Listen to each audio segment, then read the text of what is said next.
My name is Marty Whitacre. Several years ago, I was fortunate enough to locate the World War II letters of my Uncle Glenn. Now, growing up, my brothers and I knew we had an Uncle Glenn, and we knew that he was killed in World War II, and we knew that the subject was not to be discussed. It was too painful of a memory for our grandparents and our dad. So out of respect, we didn't do that. We just moved on, we accepted it as it was. Fast forward several decades, and I locate his letters in his Army footlocker stored in my mother's garage. The process of extracting the information off of these letters was complex.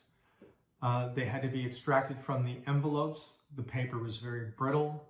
It at times had to be rehydrated in order to even be unfolded. Other letters were so delicate they would practically fall apart in my hands, and they had to be reassembled like puzzle pieces. As an example, this letter from November 11th, 1943, it was a Thursday night at 8:10 p.m. Dear folks, well, 25 years ago today, the other big war ended. He speaks of World War I. It'll sure be a happy day for me and millions of others when they sign the armistice for this one. You know, when you stop and think of it all, war is actually a silly damn way of settling an argument. In peacetime, if one person kills another, the former is either sentenced to life imprisonment or death. But in war, the more you kill, the more they love you. Of course, we had this thing forced on us, but it seems so damn silly, useless, and horrible to actually kill another man, regardless of his race. He probably has loved ones at home the same as we do, and wants to go home just as badly as we do.